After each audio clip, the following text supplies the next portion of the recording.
Good morning. It's Saturday, December 30th. So we only have one more day to go before the New Year's Eve. It's a very interesting last couple of days. Not so interesting maybe for Donald Trump, but maybe it is interesting for him too because it gives him something to rant about. Gives him something to be angry about. Because he's angry about everything and attacks people in a way that I find offensive. So we have 40% of the people in this country that still stand by him. And there are those who believe that he's innocent of the J6 insurrection. But there are many, many who believe he is not innocent of the J6 insurrection. And so Maine has now taken him off the ballot, off the 2024 primary ballot. It was Maine's top election official who removed President Trump from that ballot, based upon the 14th Amendment's insurrectionist ban. Now, that insurrectionist ban came to power, so to speak, became part of the 14th Amendment of the Constitution right after the Civil War, because those officials who had survived the Civil War did not want any political leaders from the secessionist southern states to qualify as an elected official in the United States. And that's the primary reason that that amendment exists. And I believe there's only been one person that has been affected in all of these years by that amendment. That's what I thought. So I didn't want to go through this entire rant telling falsehood. I went out to check. And this is what I found out from Bard's Google. I checked some other chat boxes and they did not have an answer for me. But Bard answered me. Bard said no to my question. No one has been explicitly banned from holding office through the enforcement of Section 3 of the Amendment in the courts. However, there have been a few instances where its application has been considered or has influenced political outcome. So nobody has formally been kept from running for office by the 14th Amendment, Section 3, but it's been considered in a couple of cases. And it has a historical precedent that they mentioned, but it's the same thing I told you before, that it was Section 3 was initially intended to prevent former Confederate officials from holding office after the Civil War. So now, that's the history, and that's where we stand. And now Maine becomes the second state to seem to apply this particular rule to its upcoming ballot.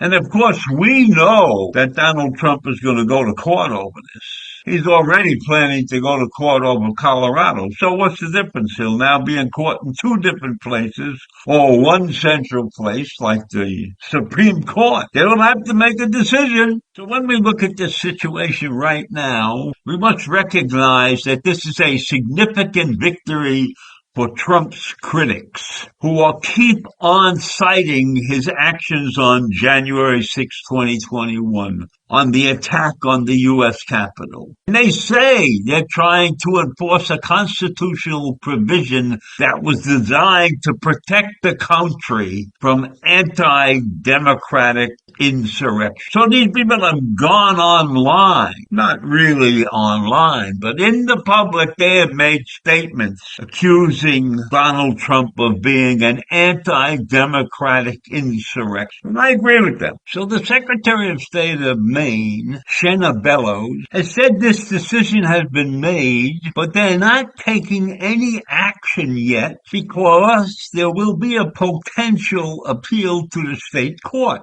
And Trump Trump's team has already said that they intend to file this. Bellows did not come to this decision on her own. She made this announcement after presiding over an administrative hearing earlier this month about Trump's eligibility for office. And this was a bipartisan group of former state lawmakers who agreed to file the challenge against Trump. So this wasn't a Democratic challenge. This is a challenge of many political lawmakers in the state of Maine who came together, sat down, discussed the matter, and came to this conclusion. And Bellows wrote afterwards, "Democracy is sacred. I am mindful that no Secretary of State has ever deprived a presidential candidate of ballot access based upon Section 3 of the 14th Amendment. I am also mindful, however, that no presidential candidate has ever before engaged in insurrection." So Bellows puts it out there, straightforward, pointing a finger at Trump, blaming him entirely for this situation. No excuses. You are an insurrectionist. So while I am very happy about this decision, and glad that there are some politicians in this country who see the truth and will take some action. But I must also caution you out there that this provision in Section 3 of the 14th Amendment is very vague and doesn't say how the ban is to be enforced.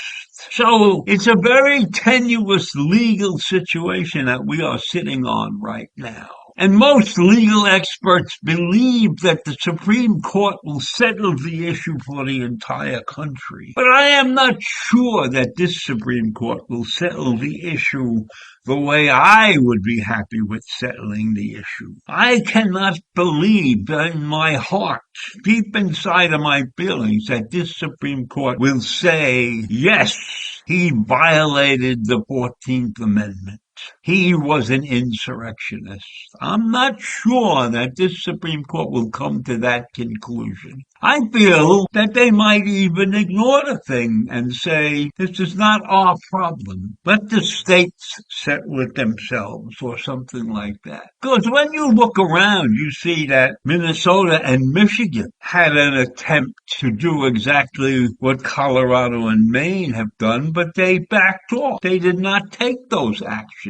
And then, of course, there are people out there who are Trumpites who say that the Democrats in blue states are recklessly and unconstitutionally suspending the civil rights of American voters by attempting to summarily remove President Trump's name from the ballot. So that's what they think also. So this is a very dicey situation. And while I am glad that we had two states that had the courage to take these actions, I am not sure that enough of the public is standing behind the actions of those states.